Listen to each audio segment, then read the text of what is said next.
बिस्मिल्लाहिर्रहमानिर्रहीम।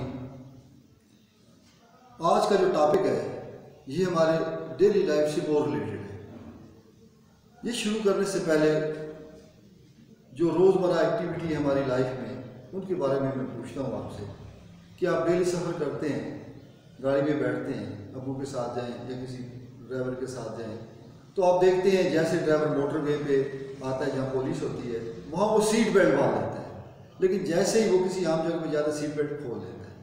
तो क्या सीट बेल्ट का बांधना चालान से बचने के लिए और सीट बेल्ट क्या सिर्फ ड्राइवर के लिए, आपके लिए नहीं है, बाकी पैसेंजर्स के लिए नहीं है?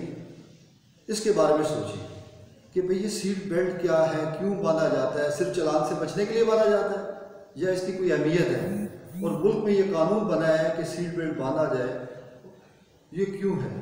क्या सीट बेल्ट क्या कानून में तरमीम होनी चाहिए कि सीट बेल्ट सिर्फ ड्राइवर के लिए नहीं है, बाकी पैसेंजर्स के लिए भी ज़रूरी है?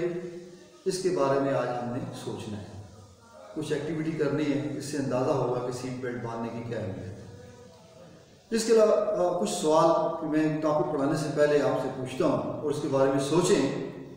It is dangerous to jump from fast moving train, car, bus, कोई भी चीज़ है, व्हीकल्स है, उसे हम छलांग लगाएं तो ख़तरनाक होता है, बहुत बुरे गिरते हैं हम और बाज़ मौत वाक़ हो जाती है, मौत वाक़ हो जाती है। क्यों ख़तरनाक है ये सोचना है इसके बारे में। इसी तरह अगर कोई बच्चा भाग रहा हो तो भागते हुए बच्चे के आगे कोई टांग रख देते हैं, या जब फुटबॉल खेलते हुए बास्केट प्लेयर फॉल करता है तो दूसरा खिलाड़ी बुरी तरह गिर जाता है, क्योंकि उसकी वजह ढूंढनी ऐसा क्यों है। बस में सफ़र करते हुए बस अगर अचानक रुके, अचानक बस रुक जाए तो फिर हम आगे की तरफ गिरते हैं, एक्सप्लेन वाई। इसी तरह बस अचानक चलना, हम बस में खड़े हैं, बस अचानक चलना शुरू हो जाए तो हम पीछे की तरफ गिरते हैं, एक्सप्लेन वाई। इसी तरह आप रोज़ देखते हैं कि आपकी वालदा जब कपड़े धोती हैं तो कपड़े धोने से पहले उसे ऐसे उसे एक झटका देती है और फिर फैलाती है, एक्सप्लेन वाई। ऐसा वो क्यों करती है, कोई वजह है? ठीक है। इसी तरह अगर आप भाग रहे हो तेज़ और आपके रास्ते में कोई रुकावट आ जाए, कोई पत्थर आ जाए, आप उससे टकराएं तो आप गिर जाते हैं, चलते चलते गिर जाते हैं। जब भी कोई रुकावट हमारे रास्ते में आती है तो हम उससे टकराते हैं, चल रहे हों या दौड़ रहे हों तो गिर जाते हैं, एक्सप्लेन वाई। इन सब का जवाब जानने के लिए आज हम पढ़ेंगे inertia. What is inertia? Inertia क्या है? Inertia of a body is it's property due to which it resists any change in state of rest or motion. Inertia क्या है? Inertia property of body है, property of matter है, by which it resist करता है, oppose करता है to produce any change in state of rest or uniform motion. अगर body state of rest में है तो उसमें हम change लेना चाहते हैं तो वो उसको oppose करेगा, उसे resist करेगा। इसी तरह अगर moving body है, हम उसे रोकना चाहते हैं तो वो रुकेगा नहीं, वो रेजिस्ट करेगा, वो अपोज करेगा। ठीक है। मोशन से रेस्ट में आने से या रेस्ट से मोशन में आने को अपोज करता है। इस प्रॉपर्टी ऑफ बॉडी को इनर्शिया कहते हैं। और इनर्शिया का तल्लुक हमारी ज़िंदगी से, जो मैंने एग्जांपल दी, सब का जवाब जो है इस इनर्शिया में है।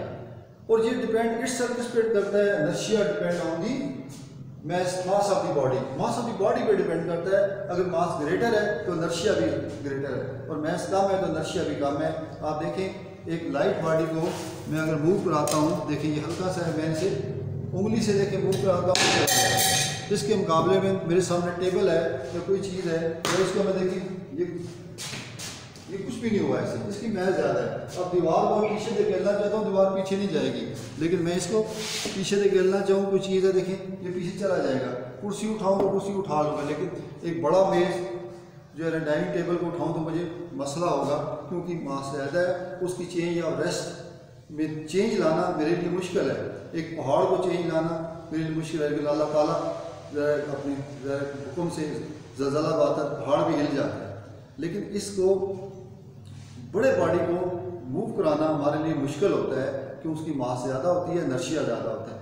और लाइट बॉडी को मूव कराना आसान होता है, उसकी मास कम होती है, उसका इनर्शिया भी कम होता है, उसकी चेंज ऑफ रेस्ट और यूनिफॉर्म मोशन में चेंज लाना कोई मसला नहीं। एक खिलौना गाड़ी को रोकें आप आसानी से रुक जाएगी, साइकिल वाले को पीछे खींचे रुक जाएगा, लेकिन गाड़ी को ऐसे खींचे हम तो गाड़ी हम नहीं रोक सकेंगे।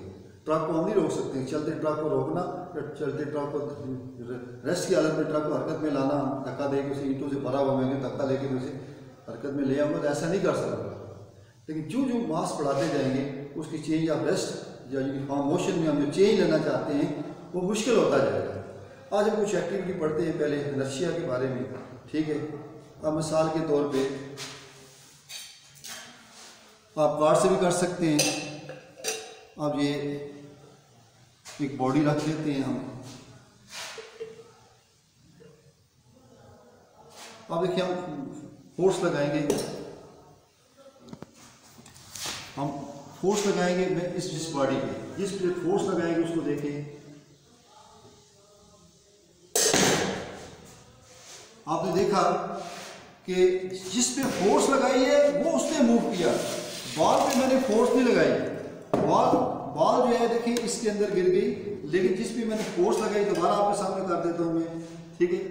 आप देखिए जिसमें हो सकता है कैमरे से आपको नजर ना आया हो तो मैं दोबारा कर देता हूँ, क्योंकि जिसमें फोर्स लगाऊंगा वो मूव करेगा।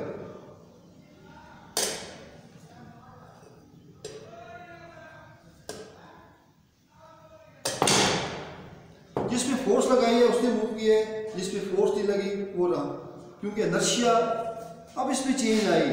लेकिन इसने अपोज किया तो produce any change instead of rest. इसमें रेस्ट की स्टेट में तुम्हें चेंज लाना चाहिए, इसमें नहीं है, ये अपनी जगह पे रहा। लेकिन जिसको मैंने फोर्स लगा के, यहाँ कि इसमें भी इनर्शिया मौजूद था, लेकिन मैंने फोर्स लगा के इसमें चेंज लाई, खुद से ये चेंज नहीं आई।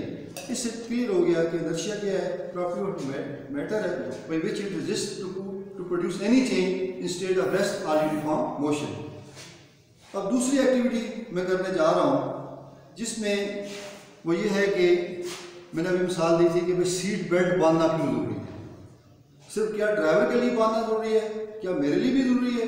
मैं अगर साथ ड्राइवर के बैठा हूँ, आप बैठे हैं, आपके लिए भी ज़रूरी है, क्यों ज़रूरी है? आप ज़रा देखेंगे, ये एक्टिविटी है, सिंपल एक्टिविटी है।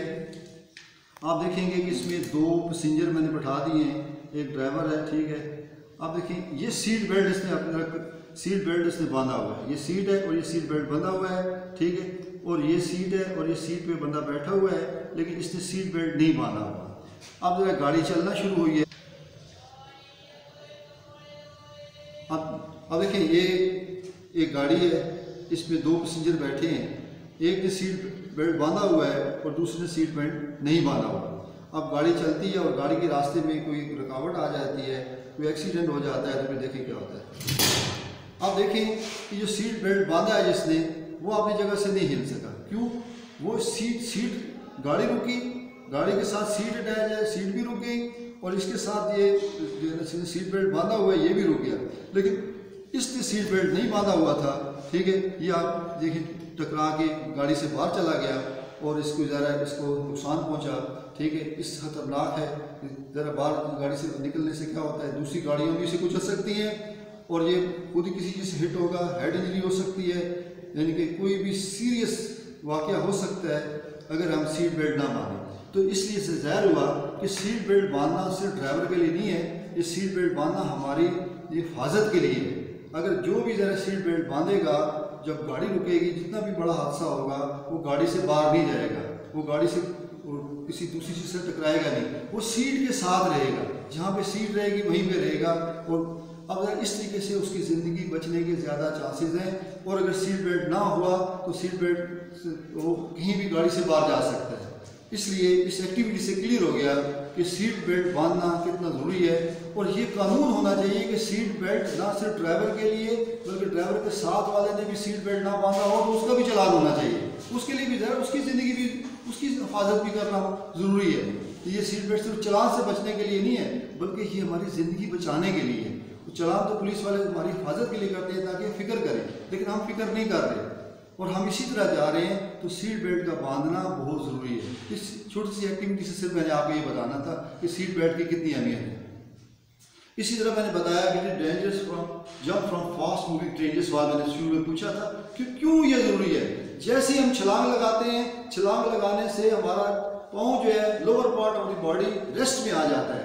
But upper part of the body remain in motion with same velocity as the train is moving. जिस वेलोसिटी से ट्रेन मूव कर रही थी उसी वेलोसिटी से मूव करता है। लाजिम बात है पाँव रेस्ट में आ गए, अपर पार्ट ऑफ बॉडी मोशन में रहा तो हम बहुत ज़्यादा गिरेंगे और बहुत ज़्यादा जख्मी हो जाएंगे। इसी तरह बसों की छतों पे सफ़र जो आप करते हैं रोज़ाना, मैं देखता हूँ घर वालों से पैसे ले लेते हैं, लेकिन ज़रा किराया बचाने के लिए आप ज़रा उस पर छत बस की छत पे बैठ जाते हैं। तो चलो मैं एक्टिविटी ये भी करा देता हूँ। आप देखिए बस की छत पे बैठे हुए हैं, ठीक है, ये बस का छत है फर्ज करें, ठीक है, और रास्ते में ज़रा कोई आपको रुकावट आ जाएगी, जैसे ही बस की किसी चीज़ से टकराएगी तो देखिए ये बस पे जो खड़े हुए जितने स्टूडेंट थे वो गिर गए हैं, वो कोई बाहर भी जा सकते हैं और नीचे भी गिर सकते हैं और ज़िंदगी आपके ख़तरे में आ सकती हैं ड्यू टू इनर्शिया। इसलिए बसों पे सफ़र आप हरगिज़ ना करें। इसी तरह देखें, आपने देखा कि जो बस जो है ना चलना शुरू होती है तो आपके पाँव जो है वो बस की बॉडी के साथ अटैच है, वो भी मूव करते हैं, लेकिन अपर part of the body attach नहीं है, वो रेस्ट में रहता है। वो इस वजह से आप पीछे जा गिरते हैं, क्योंकि पाँव तो मूव कर रहे हैं, उन पर तो फोर्स लगी, लेकिन ऊपर वाले हिस्से पे कोई फोर्स नहीं लगी, लिहाजा आप पीछे की तरफ गिरेंगे। इसी तरह बस अचानक रुक जाए अगर तो फिर क्या होता है, तो आपका पाँव जो है बस के साथ अटैच है, सर ऊपर वाला धड़ आपका ऊपर वाला जो पार्ट ऑफ बॉडी आप अटैच नहीं है। जैसे ही आपका लोअर पार्ट रेस्ट में आ जाएगा, ठीक है, तो अपर पार्ट ऑफ बॉडी तो आप रेस्ट में तो नहीं आएगा, वो तो उसी वेलोसिटी से मूव कर रहे हैं, वेलोसिटी से पहले बस मूव कर रहे थे, इसलिए आप यानी कि आगे की तरफ गिरते हैं और बस रुक जाएगा आप पीछे की तरफ गिरते हैं, ठीक। इसलिए आप एहतियात करनी है, जब भी आप बसों में सफ़र करें तो आपने फिजिक्स का ये असूल याद रखना है। तो इस तरह देखा आपने कि इनके चीज़ों से जब हम फोर्स लगाते हैं तो तब उसमें चेंज ला सकते हैं। अदरवाइज जो बॉडी अगर रेस्ट में है तो वो रेस्ट में रहेगा, अगर वो मोशन में है तो मोशन में रहेगा, क्योंकि उसको अपनी हालत सुकून, हालत रेस्ट या उस मोशन में हम जो चेंज लाएंगे उसे अपोज करेगा। और अगर बॉडी जितना ही उसकी मास ज़्यादा होगी उसमें अपोजिशन भी ज़्यादा होगी। अब जरा मैंने आप एक्टिविटी से बताया कि छोटे से बॉडी है, अब देखिए मैं इसमें मोशन देखिए, एक उंगली से मैंने मोशन पैदा कर दिया, ठीक है, ये मेरे हाथ में है, एक उंगली से मोशन पैदा कर दिया। लेकिन अगर जो बड़ा जिस्म होगा तो मैं अब फर्स्ट को मेरे सामने ये बॉडी है, कोई मिसाल दी थी, ये है, ये इसकी मेहनत ज़्यादा है, इसको मैं बहुत ताकत लगा के मूव नहीं करा सकता, इस दीवार को मूव नहीं करा सकता, क्यों, इसकी मास ज़्यादा है, एनर्शिया ज़्यादा है। इसको इसकी स्टेट ऑफ रेस्ट या यूनिफॉर्म मोशन में अगर गाड़ी है छोटी है, जिस तरह बच्चों की गाड़ी है, बॉल है, मैं ये रोक लूँगा, लेकिन अगर बड़ी गाड़ी है उसे रोकना मेरे लिए मुश्किल हो जाएगा। इस तरह ज़ाहिर हो गया कि एनर्शिया क्या है, प्रॉपर्टी ऑफ मैटर है, by which it resists to or oppose to produce any change in state of rest or uniform motion। बच्चों, आपने जब भी बस में सफ़र करना है, इससे एक्टिविटी से जो इसका लेसन है वो क्या है इसका, कि आपने बस से छलांग नहीं लगाना, बस के छत पे सफ़र नहीं करना, और जब भी सफ़र करें, ठीक है, तो सीट बेल्ट बांध लें। बसों में भी सीट बेल्ट होती है, लेकिन गाड़ियों के अंदर भी सीट बेल्ट, न सिर्फ ड्राइवर ना पहने, बाकी भी सीट बेल्ट बांधें। उनकी क्योंकि सीट बेल्ट बांधेंगे नहीं, जैसे भी एक्सीडेंट होगा, हो सकता है कि वो जो अंदर बैठे हुए लोग हैं वो बाहर जा गिरें, एक्सीडेंट बहुत ख़तरनाक होते हैं, वो बाहर गिरेंगे, गाड़ी के सामने जाके लगेंगे तो ज़रा हेड इंजरी हो सकती है, ज़िंदगी से हाथ धोना बैठ। एक छोटा सा काम है, ये हम क्यों ना कर लें, जब हमने फिजिक्स पढ़ ली और हमें पता चल गया, ठीक है, तो ज़रा इस पर हमें अमल भी करना चाहिए। शुक्रिया।